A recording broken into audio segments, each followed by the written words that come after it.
fishing hole. Grab your hat, get your pole. Let's go fishing when you're in the mood. Canadian Sport Fishing, brought to you in part by Rapala, premium fishing gear crafted from experience. Ducket Fishing, pro-driven.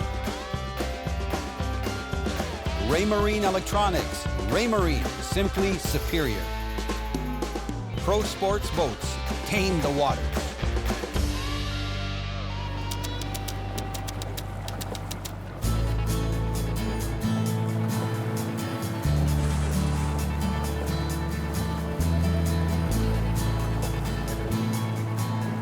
Oh, man, this is so exciting. When these Laker hit that trolling crankbait, unbelievable. Wow. I love fishing for them when they come into shallower water. I haven't seen this fish, but man, they fight so good. I'm telling you what, we're very blessed with this weather that we can go target these fish this late in the season from a boat. Man, trying to keep them up off the bottom. Come on. I think this is going to be a good sized fish. You think this guy's letting me bring him around? Look at it.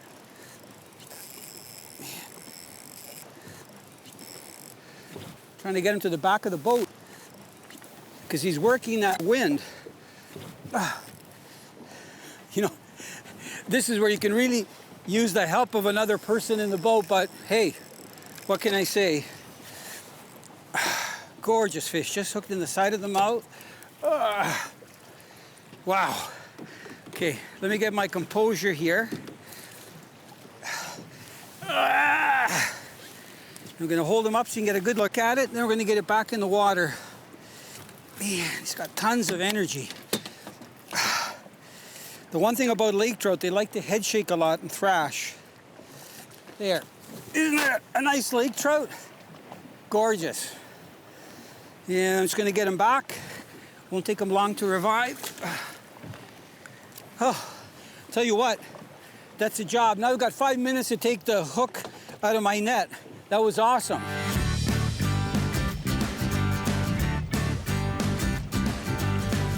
You know, from being in Florida, one thing I've come to appreciate, it's that it's one thing to dock your boat, and of course in Florida, we don't like to keep our boats in the water because there's barnacles, because of the salt. But here in Ontario, in freshwater, you can leave your boat in the water, but a lot of times if it gets rough, you know, the boat can bounce around, you can get water come into it, ropes can break, and things can happen. So we've got one of our camera boats right here, which is nice. It's tied onto the dock and ready to go. And then this one right here, which is the brand new one that we're using this season, is on a lift. Now this kind of lift is called a cantilever lift. So that means that right now it's in one of the lowest positions. If I were to crank it up, the whole thing comes up like this, like a cantilever, and the boat would be sitting about this high. And that's great if you get into rough weather, you know, where you get waves that are 3-4 feet long. That one, if that was the case, we would put on a trailer and then we'd keep it stored on land. The way these things work, very easy.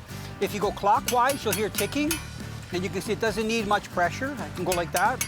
Right now that's lifting up. It went up maybe a 1/4 inch, then it locks. If I do more, it comes up more. If I want to go down, I just go this way, and when I stop, it locks. Watch. So right now I've got the engine running because I want it ready to go. I'm going to lower it so that the boat is floating, and then I'm going to slowly drive it off, and that's it. When I come back in, the lift's already going to be in the right position. I just go slow and then cut it just before I get on it, and just slowly by hand get it up onto the lift, crank it up. What a great way to store your boat and protect it. Closed captioning is brought to you by K100. We make water burn.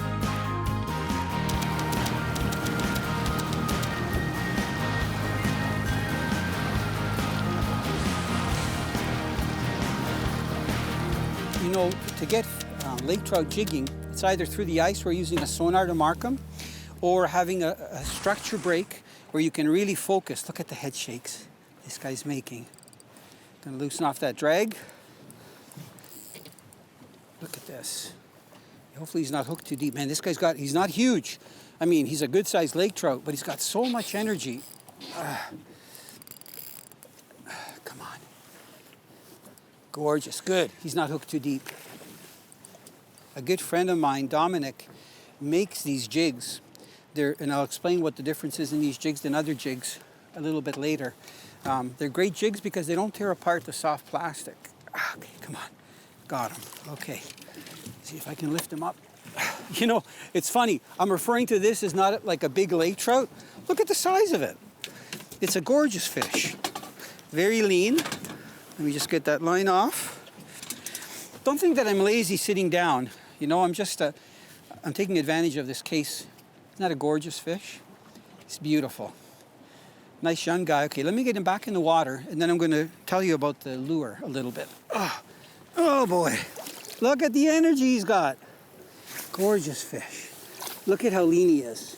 You know, for wintertime especially, ice fishing, that would be a perfect size fish to take home for people that like to eat lake trout, or even during the summertime, because he's on the smaller size. So he should take off really quick. Come on, you ready? You're gonna go slow. There he goes, little splash. Now, let me show you what he did to my lure. Because it's not pretty, but at least it'll give me a chance to tell you about these jigs that Dominic makes. So, the line went through the net, which is okay. But here's the actual, that's not the way the minnow sits there. But what I was going to tell you about this jig, you know, these minnows, plastic minnows, are very soft and limp. So you can see just by me just holding it, even the wind. And you can see that the tail is the same, like on a fish. A lot of the soft plastic minnows, the tail is this way, which I don't understand why it's that way, because a fish's tail is like this, you know, straight up and down. So that fish thrashed, and of course it ripped everything out.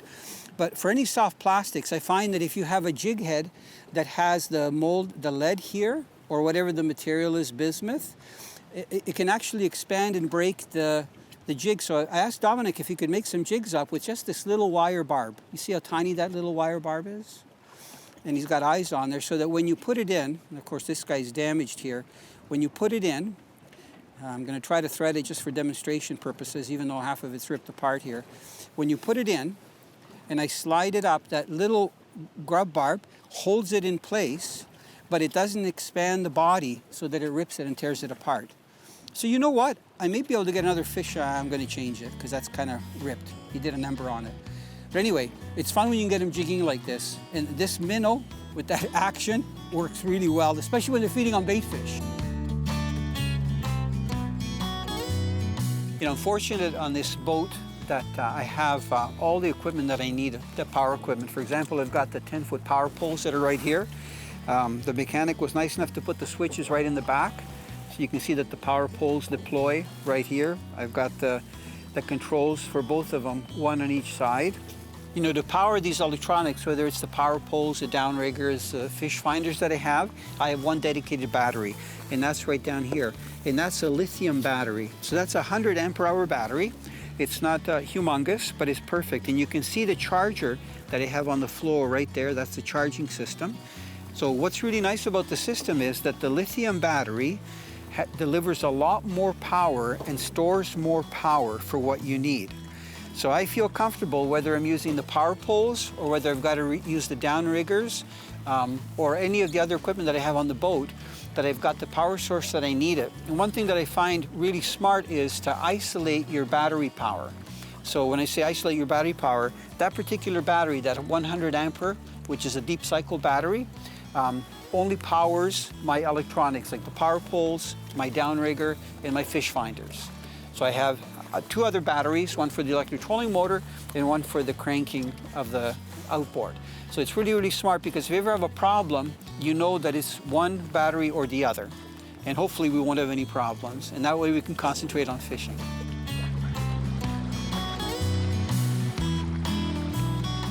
Yes! Trying a little bit of vertical jigging. Not sure what we got on. We're fishing in about 20, 30 feet of water. The next one was a nice bass. I've got a vertical jigging spoon on. Hey, it's a walleye. Yeah. Oh, lost him at the surface. That's okay though, that's a good sign. You know what? So here's what I've been doing. I'm fishing a bit of a hole, and I'm using, this is a lure that's very popular for ice fishing. I mean, it's just flat metal. You can see how thin it is. It's got perch colors on it. but it's very good because as it's falling, it does this, it flutters. So I hit the bottom, I lift it up, flutters down. Lift it up, flutters down. So I'm gonna try it again, see if I can hook another fish. That was about a 3 to 4 pound walleye. Gorgeous fish. Raymarine Electronics. Raymarine, simply superior. You know what? It's been a great season. I'm here out in the boat. It's a few days away from December, and we're doing a little bit of walleye fishing out here, trolling. Water's kind of cold, air's cold, you know. Yesterday morning we had like minus 10 degrees, and I was just reminiscing back what a wonderful season we've had. You know, when it gets this cold, I remember those hot days of summer. And one of my best memories is being up at Richie's end of trail and casting those topwater lures for smallmouth bass. Man, the action we had that day, we were in a small boat, things were a little bit tight, the lake wasn't very big, but most of those bass were like 3 to 5 pounds. And when they hit those top waters, they came out of the water and out of the water and out of the water. I mean, if you love smallmouth bass fishing, you know exactly what I'm talking about.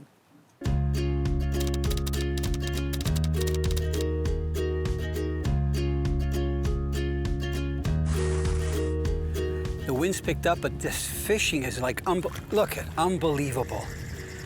The way these fish smash when they hit and then come out of the water.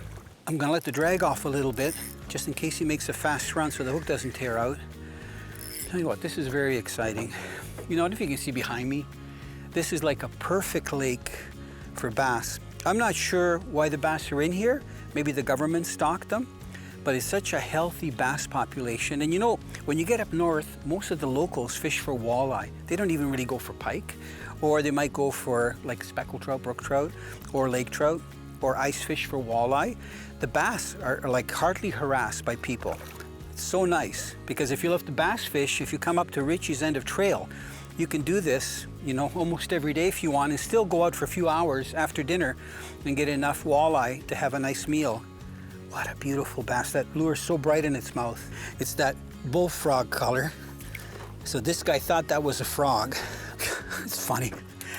This is one of the smallest bass. It's like 4 pounds. So they've been like 5, 6 pounders. So what I'm trying to do with my fingers is just get on the bend of that hook.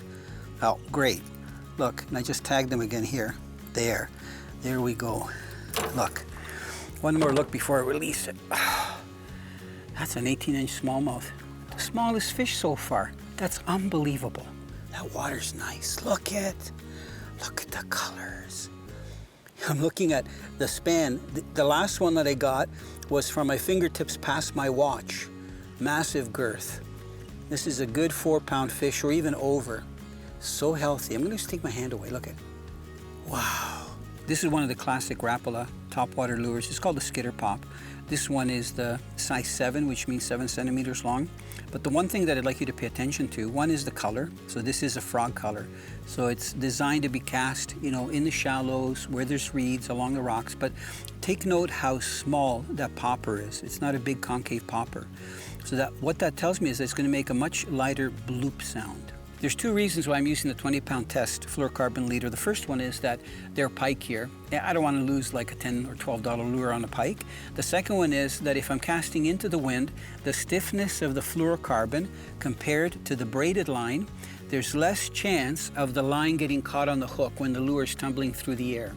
So even if I make a sloppy cast where I use my wrist, which you shouldn't, and that lure isn't going like this through the air, it's actually doing this, flying through the air like this, tumbling, there's less of a chance of the hooks catching the fluorocarbon because the fluorocarbon, look, it's springy, it's much stiffer.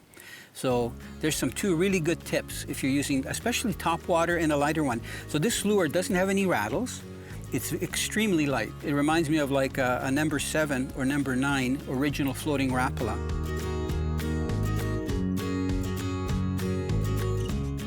You know, this cold weather, November weather here, it's going to be December in a few days. Reminds me of when I was out on Lake Ontario with Jesse and Shane from Team Boats. They wanted to get out fishing in the boat that they custom built for me, the welded aluminum, and it was a beautiful boat, center console. And man, they were skeptical. When I told them, yeah, we're going to go out in December on Lake Ontario, they said, what? Really? So they thought I was kidding. But you know what? We went out there. And it was roly-poly. We had some rollers that were like 3-4 feet, but we were still able to cast and get those big lake trout on spinners. And especially Shane, he got so excited when he got his fish. Man, it was a blast to fish with those guys, and we didn't freeze. We still stayed warm. I think the fish had a lot to do with it.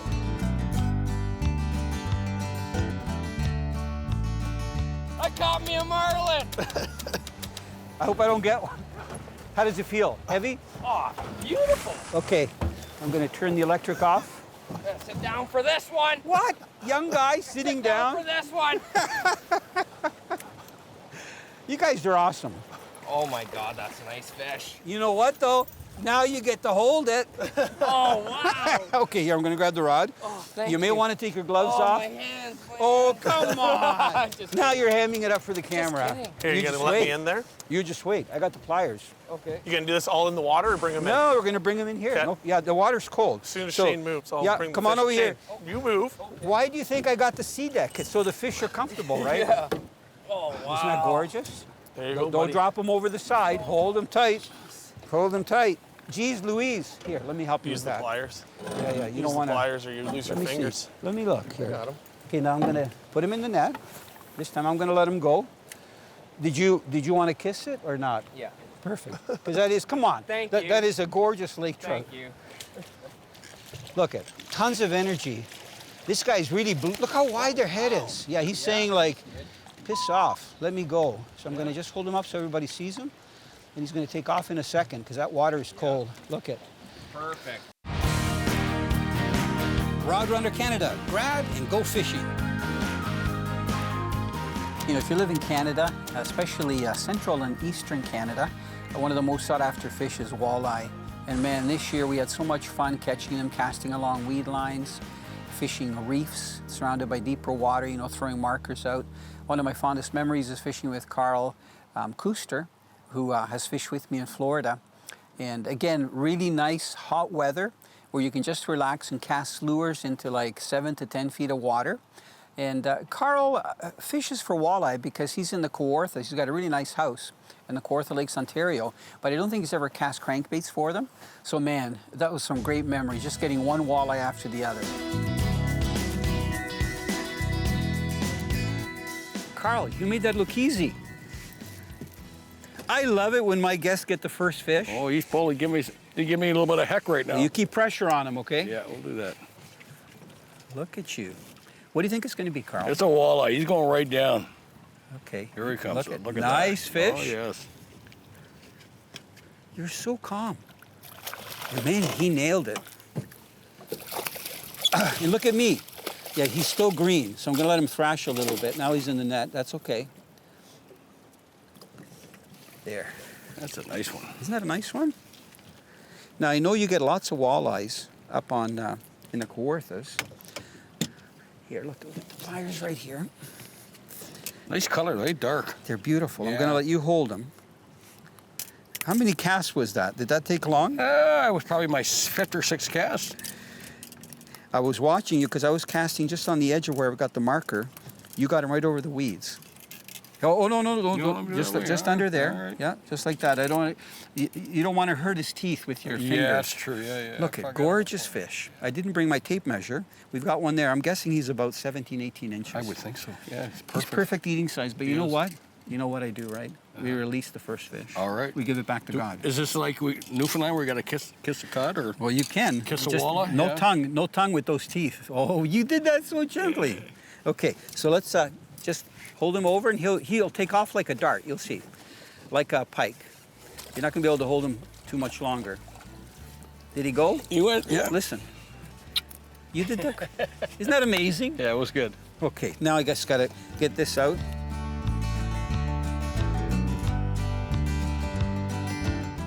You know, one of my fondest memories every year is traveling to British Columbia. We've been doing it for probably about 4 years with a group of people, and I've been doing it for about 34, you know, on my own and with different guests on the shows. One of my favorite locations is about 800 miles north of Vancouver, you know, fishing the Terrace, Kitimat, BC area. The rivers there are full of salmon and steelhead.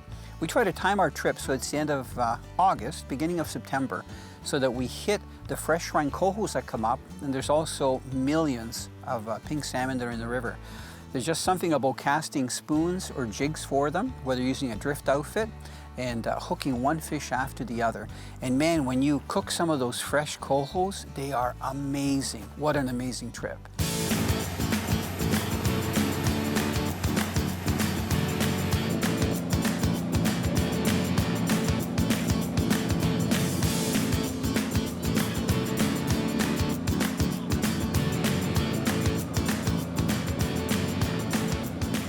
Wow.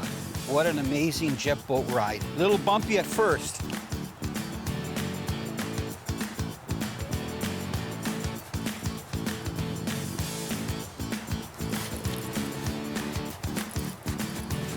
Oh.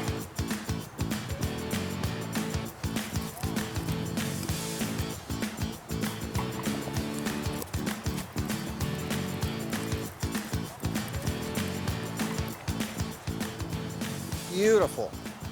Look, silver. Yes. You know, you can get these fish fly fishing. You can get them on artificial lures casting. Right now I'm using the Legacy. This is the steelhead rod that's made for the West Coast by Rapala, and it's matched with that Legacy reel. And I'm using a float in a 1/2 ounce pink jig, which is really, I'd say, the hottest lure out here when it comes to getting these fresh run cohos. Come on up here, baby. Not only are they great sport, these things are great eating. Wow. What a run. I thought he was finished. Guess not. Okay, I think he's ready to come in. Come here, right there. See if I can hold him there. What a gorgeous fish. Wow. This is going to be a take-home fish. I just want to put my rod down in a safe place. And guess what? It's not going to be a take-home fish. That's good. Barbless hook. I just want to show you this hook. Look it. It's twisted. Can you see that? That's not the shape that it was in. It's barbless. That fish rolled in the line so much, it threw that hook. But you know what? As far as I'm concerned, it was landed. Canadian Sport Fishing, brought to you in part by Rapala, premium fishing gear crafted from experience. Ducket Fishing, pro-driven. Raymarine Electronics, Raymarine, simply superior. Pro Sports Boats, tame the waters. I'll tell you what, they are strong fighting fish. How am I going to do this here? I'm trying to switch them around. I pulled the electric up because I was going really shallow over the structure.